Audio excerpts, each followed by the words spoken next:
Hello dear student, कैसे हैं आप सभी। आई होप आप सभी बहुत अच्छे होंगे। डियर स्टूडेंट, आज हम लोग पढ़ने वाले चैप्टर नंबर 6। चैप्टर नंबर 6 बहुत ही इंपॉर्टेंट है। 10th क्लास मैथ से चल रहा है अभी।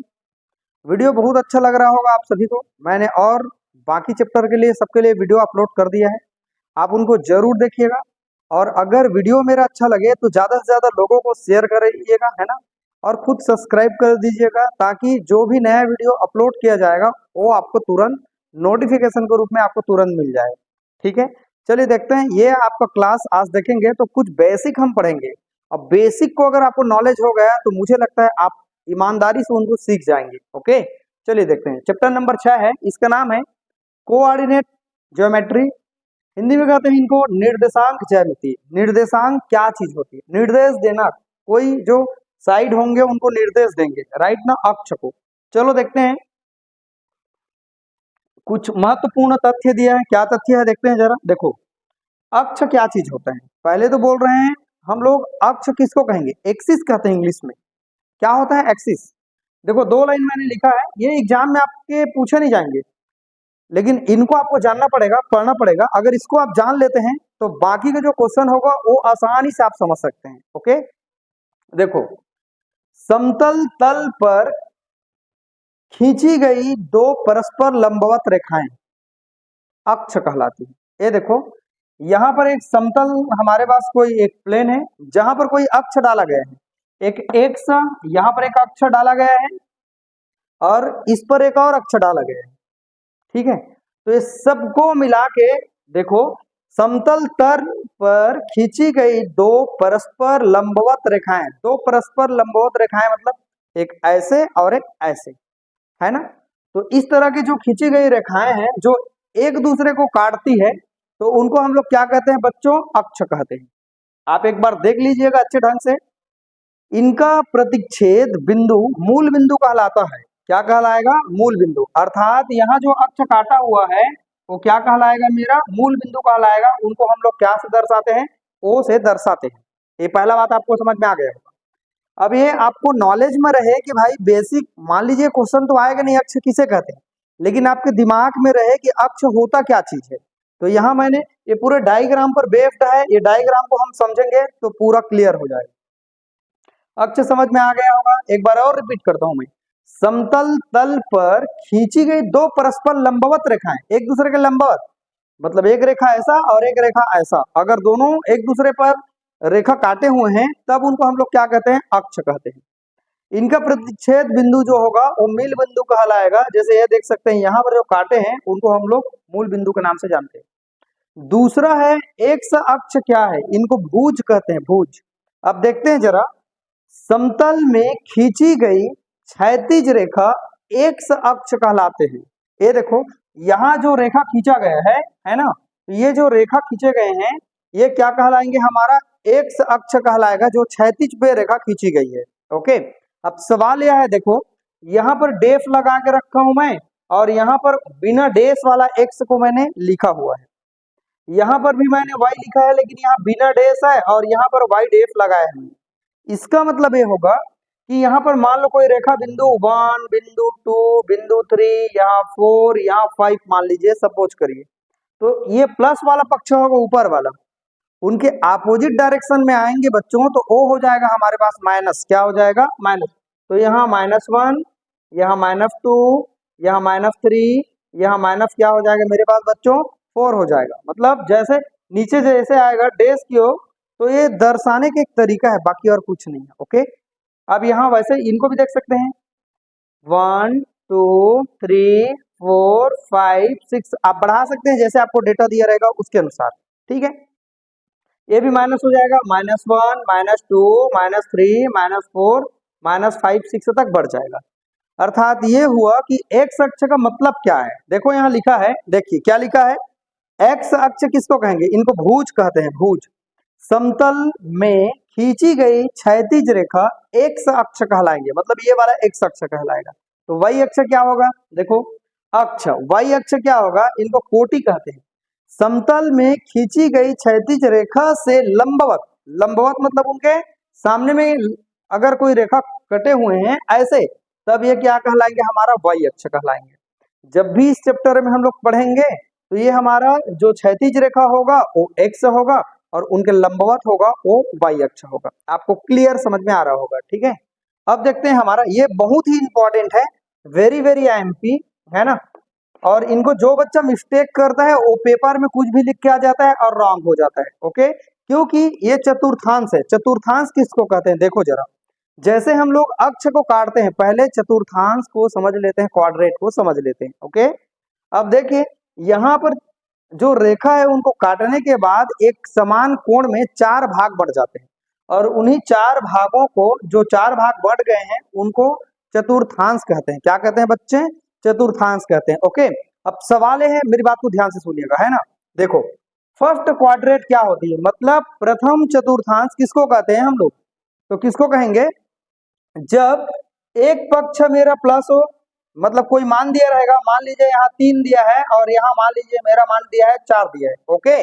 तो यहाँ पर अगर जो मान दिया है ए भी प्लस में है 3, एक और कोष्टक में जो मान दिया रहेगा एक अक्ष मतलब ए है, मतलब पहला अक्ष का मान 3 दिया है और दूसरा अक्ष का मान क्या दिया है, 4 दिया है। पहला अक्ष का मान मतलब एक्स है और दूसरा अक्ष का मान क्या है मेरा, वाई है। अगर दोनों के दोनों प्लस में हो तब उनको प्रथम चतुर्थांश कहेंगे। प्रश्न में आपको समझ में आएगा, ये आप सेटअप कर लीजिए माइंड में। मतलब फर्स्ट क्वाड्रेट मतलब प्रथम चतुर्थांश किसको कहते हैं, जब दोनों के दोनों अगर प्लस प्लस में हो तब उनको प्रथम चतुर्थांश कहेंगे। अब देखते हैं द्वितीय चतुर्थांश क्या है ना। चतुर्थांश लिखिएगा, चतुर्थांश यहाँ कर लीजिएगा। जब एक मेरा जो वाई एक्स अक्ष है अगर माइनस में हो और वाई अक्ष मेरा प्लस में हो तब उनको द्वितीय चतुर्थांश कहेंगे। तीसरा है, देखो तृतीय चतुर्थांश, चतुर्थांश लिख लीजिएगा, है ना, चतुर्थांश, ठीक। अगर मेरा एक्स अगर माइनस है, वाई भी अगर मेरा माइनस है तो उनको तृतीय चतुर्थांश कहेंगे, ओके। अब देखते हैं चतुर्थ चतुर्थांश किसको कहते हैं, अगर मेरा एक्स पक्ष प्लस हो और वाई पक्ष मेरा माइनस हो तब उसको बच्चों हम लोग चतुर्थ चतुर्थांश कहते हैं। जैसे आपको एग्जांपल दे रहा हूं, देखिए जरा, मान लीजिए अब यहाँ हम लोग मिला के देखेंगे एक चीज को, कैसे देखेंगे। मान लीजिए ये मेरा प्लस है, ये वाला भी प्लस अक्ष है, नीचे वाला माइनस है, ये साइड वाला भी माइनस है, मान लीजिए, सपोज करिए। अब यहाँ पर मान लो ये जो मेरा एक्स है, हमेशा ध्यान रखेंगे, जैसे मान लीजिए कोष्टक में मैं एग्जांपल आपको लेके समझा रहा हूँ, आप समझिएगा ध्यान से, ठीक है। मान लो यहाँ पर -4 है, अब अल्प विराम है और यहाँ पर प्लस में क्या है मेरे पास 2 है, मान लो प्रश्न में ऐसा दिया है। और यहाँ पर प्रश्न में दिया है -2 है और यहाँ माइनस कितना दिया है, 4 दिया है, सपोज करिए। और यहाँ पर कुछ भी संख्या मान लो, यहाँ 5 है प्लस में और यहाँ माइनस में कितना है, 3 है, ठीक है। अब ये डेटा मैंने आपको दे दिया कि प्लस में ये है, प्लस में ये है, माइनस में ये है और एक्स अक्ष मतलब पहला जो भाग होगा वो एक्स होगा, दूसरा भाग होगा वो क्या होगा मेरा, माइनस होगा, ठीक है, मतलब वाई होगा। तो उन्हीं मान को अगर मैं दे दिया हूं तो चलिए उनको एक बार मिला के मैं दिखा देता हूं। फिर पहला प्रश्नावली में जाएंगे ना तो आपको तगड़ा समझ में आएगा, बेहतरीन ढंग से समझ में आएगा, आपको उससे बेहतर नहीं समझाएगा कोई, है ना।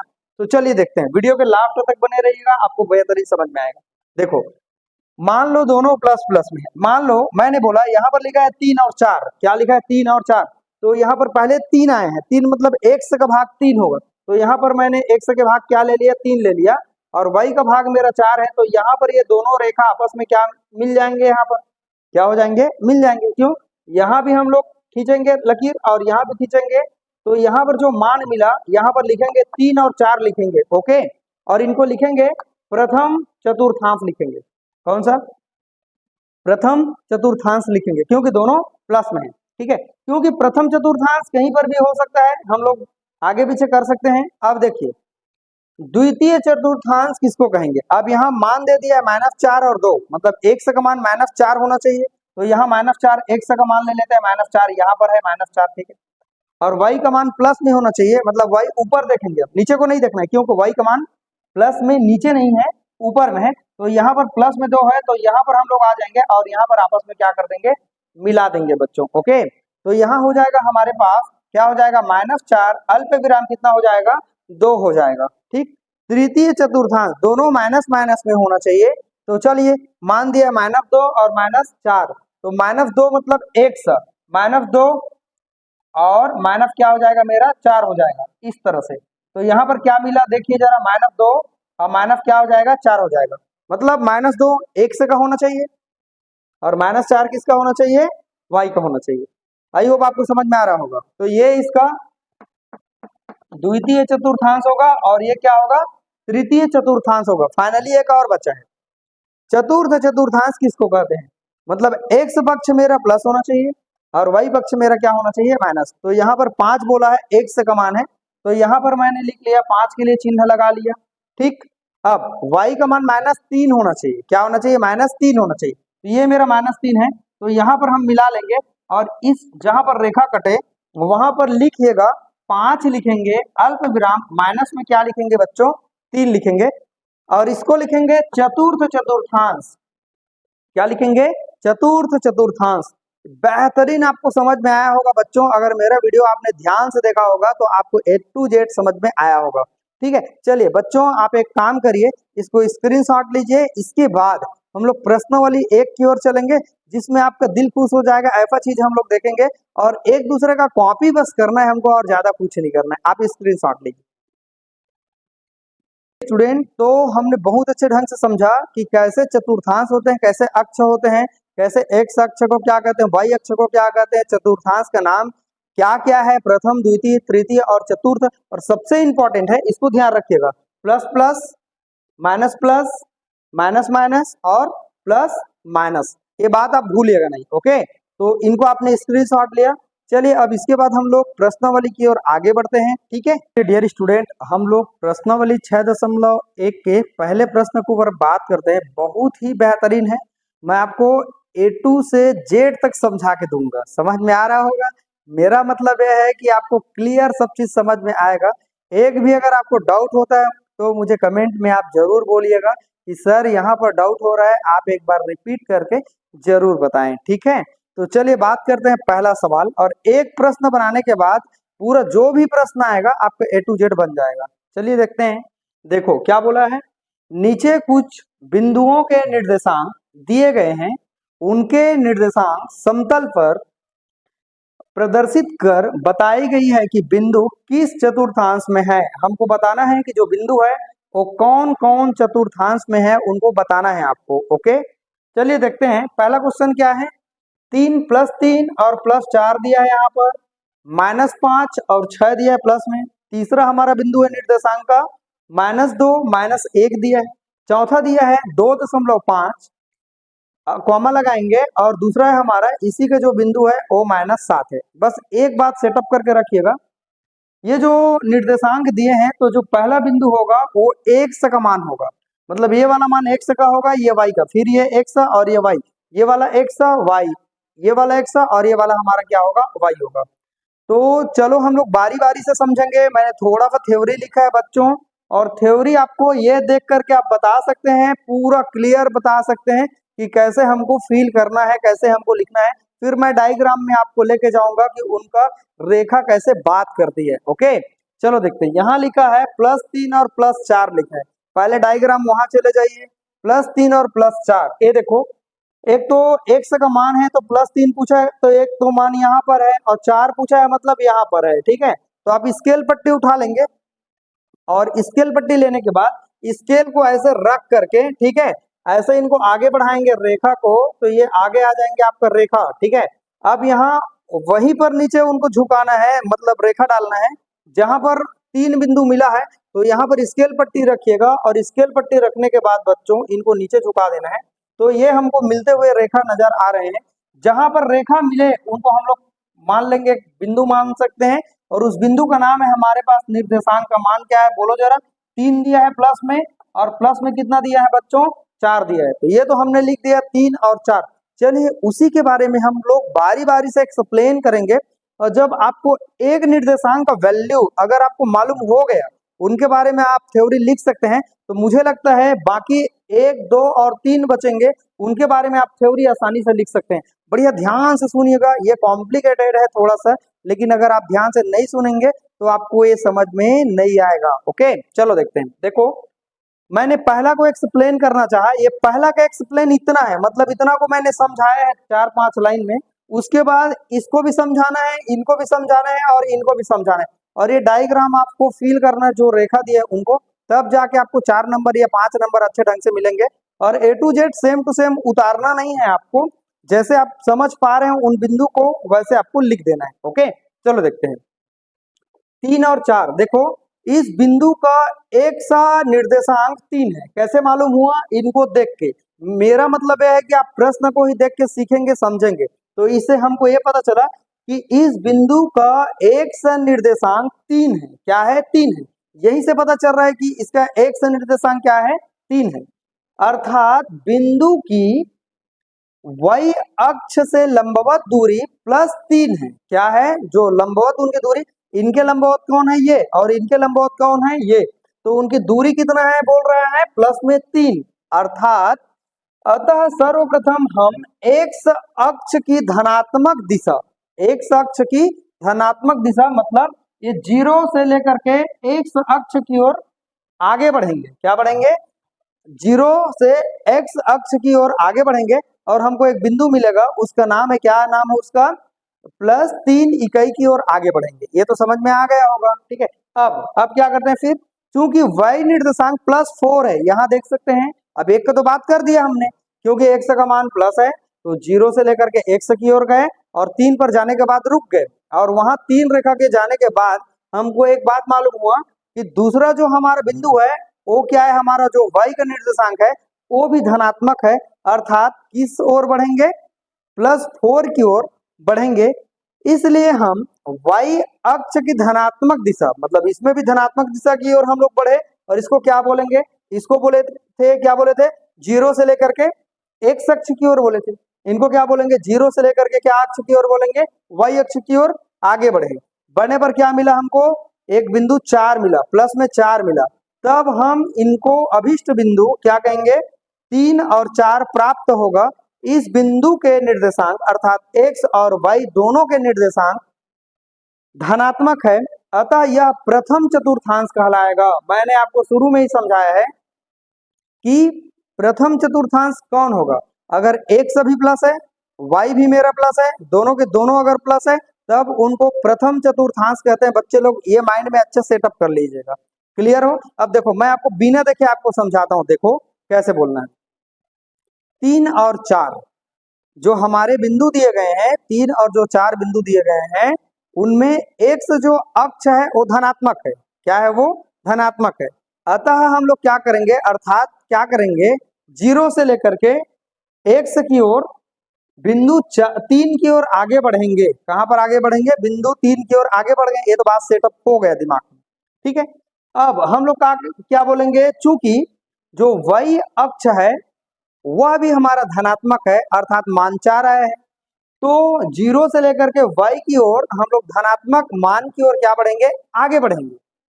और एक बिंदु मिलेगा, उसका नाम है, क्या मिला? 4 बिंदु मिला। एक 3 मिल गया x की ओर, एक y की ओर क्या मिल गया? 4 मिल गया। तो इस तरह से x और y दोनों धनात्मक है, जिसके कारण जो हमारा मान होगा वो प्रथम चतुर्थांश के कैटेगरी में आएगा। बस इतना ही आपको लिखना है, जो कि मैंने आपको क्लियर समझा दिया। ओके, तो चलिए ये तो आपको समझ में आ गया होगा। अब मैं एक काम करता हूँ, ये दूसरा बिंदु को भी समझाने का कोशिश करता हूँ इनको। चलो इनको भी समझते हैं, क्या बोलेंगे? देखो लिखावट पूरा यही रहेगा, पूरा यही रहेगा लिखावट, थोड़ा थोड़ा चेंज बस करना है।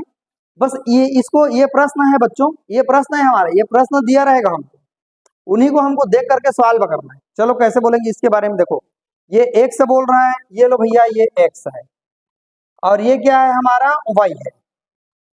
तो जो मेरा x है वो माइनस में 5 होना चाहिए, तो -5 कहाँ है भैया? यहाँ पर है -5। ये तो समझ में आ गया है ना। और y का जो मान है वो क्या होना चाहिए? 6 होना चाहिए। तो यहाँ पर मुझे मिला है, ये 6 मिल गया 6। तो क्या करेंगे? दोनों रेखा को आपस में मिलाएंगे। तो यहाँ पे हम मिलाते हैं, इसको गए स्केल पट्टी लेकर के, इनको भी हम लोग मिलाए, तो ये मिला दिए तो एक रेखा मिल गया। तो यहाँ पर एक हम लोग डॉट लगा देंगे, चिन्ह है ना।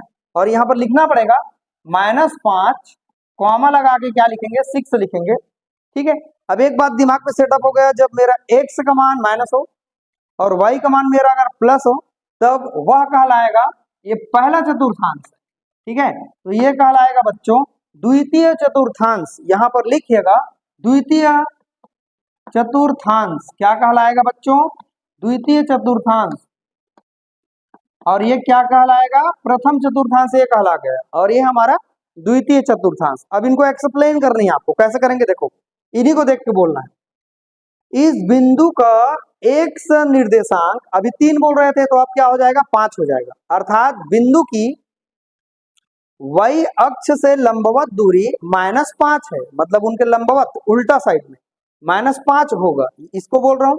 अतः सर्वप्रथम हम x अक्ष, मतलब x डैश हो जाएगा, उसके लिए क्या हो जाएगा, x डैश हो जाएगा, यहाँ x की जगह में x डैश हो जाएगा, कि धनात्मक नहीं बल्कि ऋणात्मक की ओर आगे बढ़े, तो इनको लिखेंगे ऋणात्मक, और इसको क्या लिखेंगे, ओ एक्स डैश, ओ एक्स डैश की ओर आगे बढ़े, ठीक है। और इसके बाद क्या बोलेंगे, आगे तो बढ़ गए, अब ये तो समझ में आ गया है ना, जैसे आपने शुरू में देखा। अब चूंकि y निर्देशांक +6 है तो यहां लिखेंगे +6 है, इसलिए हम y अक्ष की धनात्मक दिशा की ओर बढ़ेंगे, और y0 y दिशा में ये +4 बोल रहा है तो यहाँ +6 हो जाएगा, उसकी ओर आगे बढ़ेंगे इकाई की ओर। तब हमें अभिष्ट बिंदु क्या मिलेगा, -5 और +6 मिलेगा।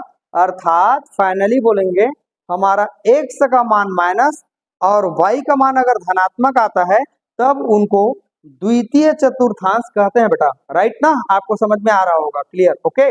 अब इसको देख लेते हैं, चलो ये तो समझ में आ गया, अब इसको एक्सप्लेन करना है। अब देखेंगे क्या इसमें, देखो इसी को देख देख के बोलना है। इस बिंदु का x निर्देशांक क्या है, -2 है, अर्थात बिंदु O से कहां बढ़ेंगे हम लोग, -2 की ओर। तो -2 कौन है हमारा, ये देखो ये -2 है ना भाई। अब ये -1 की ओर बोल रहे हैं तो -1 हमारा यहाँ पर है, तो दोनों को आपस में क्या कर देंगे, मिला देंगे। तो चलिए मिला के देखते हैं, यहाँ पर और यहाँ पर ये मिल गए, तो यहाँ पर जो रेखा मिला उनको हम लोग नोट डाउन कर लेते हैं और उनको लिख देते हैं -2 और -1। अब दोनों जब माइनस माइनस हो, x भी माइनस y भी माइनस, तब यह तृतीय चतुर्थांश कहलाएगा, तृतीय चतुर्थांश, ठीक है। क्या कहलाएगा बच्चों, तृतीय चतुर्थांश कहलाएगा। अब उसी को एक्सप्लेन करना है, क्या बोलेंगे देखो, इसमें जो x निर्देशांक है माइनस है, अर्थात 0 से एक डैश की ओर आगे बढ़ेंगे, ठीक, और -2 मिलेगा, समझ में आ रहा है ना।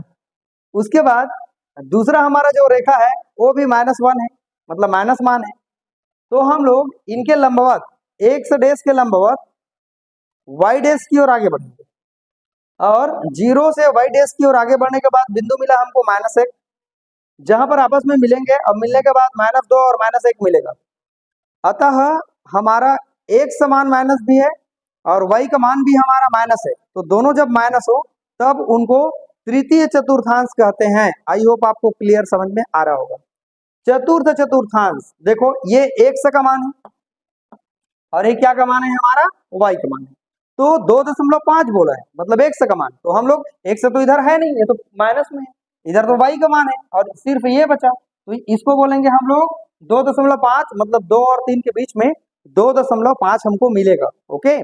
तो यहाँ तो हमको मिल गया, अब कहाँ जाना है, -7 की ओर जाना है, कहाँ पर जाएंगे, -7 की ओर जाएंगे, तो ये हमारा बच्चों ये -7 होगा, क्लियर। तो यहाँ क्या करेंगे, यहाँ पर इस अक्ष को आगे हम लोग बढ़ा लेंगे स्केल पट्टी से और यहाँ भी मिला लेंगे, और यहाँ पहले प्लस वाला को मान लिखेंगे 2.5 लिखेंगे, कॉमा लगाएंगे, माइनस में क्या लिखेंगे बच्चों, 7 लिखेंगे।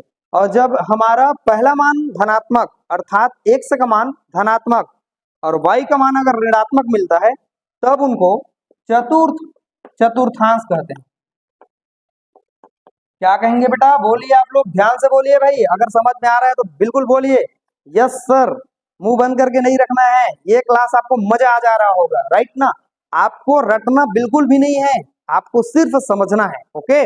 और मैंने एक को मात्र एग्जाम्पल में लिया, एक को देख करके तीनों को हमने क्लियर कर दिया, ओके, और मजा भी आ रहा होगा, ठीक है। चतुर्थ चतुर्थांश क्या होगा आप तो देख ही रहे हैं। अब यहां से सिंपल एक कैलकुलेशन निकालते हैं, तो देखिए इतना बात को मैंने एक बिंदु के लिए इतना लिखा है 3 और 4, तो दूसरा के लिए भी आपको ऐसा ही लिखना पड़ेगा, तीसरा के लिए भी ऐसा ही लिखना पड़ेगा और चौथा के लिए भी ऐसा लिखना पड़ेगा। लेकिन बच्चों एक बात, मेरी बात ध्यान रखिएगा, कैसे बताऊं? देखो, ये मान को हो सकता है पीछे में दे दे, या ये वाला मान को इधर दे दे, या कहीं पर भी कुछ भी प्रश्न दे सकते हैं, लेकिन प्रश्न से आपको घबराना नहीं है। अगर आपको ये कॉन्सेप्ट मालूम है कैसे करना है तो आपका A to Z बन जाएगा। आई होप आपको रिपीट करने की जरूरत नहीं होगा। अगर आपको रिपीट करने की जरूरत पड़ रही है तो आप मेरे वीडियो के पहले जा जाके रिपीट कर करके देखिएगा, तो आपको समझ में आ जाएगा। ओके, तो ये हमारा क्लियर हो जाता है, आपको समझ में आया होगा। अक्ष बना लीजिएगा, बिंदु कुछ भी निर्देशांक दे सकते हैं, ठीक है। तो इस तरह से बच्चों आप इनको बना सकते हैं, आप स्क्रीनशॉट ले लेंगे बात। तो कैसा लगा मेरा क्लास? आई होप आपको बहुत अच्छा लगा होगा, समझ में भी आ रहा होगा कि कैसे हम लोग इनको बना सकते हैं। अगर अच्छा लग रहा होगा वीडियो तो मेरा एक काम बस करिएगा, ज्यादा से ज्यादा लोगों को शेयर कर दीजिएगा, ठीक है। और अगर मेरे चैनल में आप नए आए हैं तो चैनल को सब्सक्राइब कर लीजिएगा, ताकि जितना भी मैं नया वीडियो अपलोड कर रहा हूँ वो आपको तुरंत नोटिफिकेशन के रूप में आपको मिल जाएगा, ठीक है। चलो एक बार और आपको बता देता हूँ, ये 3 और 4, तो 3 की ओर बढ़े, 4 की ओर बढ़े, मिला तो 3 और 4 मिला। इधर x अक्ष की ओर बढ़े, माइनस में माइनस x डेफ लिखेंगे, यहाँ x डेफ पे दर्शाएंगे, -5 मिला, और y डेफ की ओर +6 मिला, मिलाए तो -5 और 6 मिला। तृतीय चतुर्थांश क्या होगा हमारा? तृतीय चतुर्थांश क्या होगा? दोनों के दोनों माइनस होगा, लेकिन ध्यान रखेंगे कोष्टक में जो मान दिया रहेगा तो पहला मान हमारा x का होगा, दूसरा मान हमारा क्या होगा? y का होगा। मैं बार बार आपको बोल रहा हूँ, नहीं तो आपका मान नहीं आएगा, क्योंकि x की जगह में y की जगह में x। हो सकता है आपने ऐसा समझा कि यहाँ -2 दिया है और यहाँ -1 दिया है, तो हो सकता है आपने ऐसा कर दिया कि इसको -2 मान लिए और इसको -1 मान लिए, तो ऐसे मिला सकते हैं आप। तो ऐसा आपको नहीं करना है, ठीक है। और ये चतुर्थ चतुर्थांश क्या है? ये हमारा प्लस में ऑलरेडी बोल रहा है, x प्लस की ओर देखेंगे, माइनस हमारा y की ओर देखेंगे, तो आपको समझ में आ जा रहा होगा, ठीक है। तो बच्चों कैसा लगा मेरा क्लास? आपको एकदम क्लियर समझ में आ रहा होगा कि इस तरह से हम लोग प्रश्न को सॉल्व कर सकते हैं। तो चलिए बच्चों, ये तो हमारा जो आज का पहला प्रश्न वाली का एक प्रश्न मैंने बनाया। अब जितना भी और प्रश्न बनेगा, एक दो और बन सकता है, लेकिन यही इंपॉर्टेंट है, ठीक है, इनको छोड़िएगा नहीं, तो ये आपका आसानी से बन जाएगा, ठीक है। और ज्यादा इसमें प्रश्न दिया भी नहीं है, तो एक प्रश्न को मैं अच्छा तगड़ा मेहनत करके अगर इसको सिखा दिया तो आई होप आप क्लियर कर ही लेंगे। ओके, अब हम लोग मिलेंगे अगले वीडियो में अगले टॉपिक के साथ, अगले हमारा प्रश्नावली देखेंगे, ठीक है।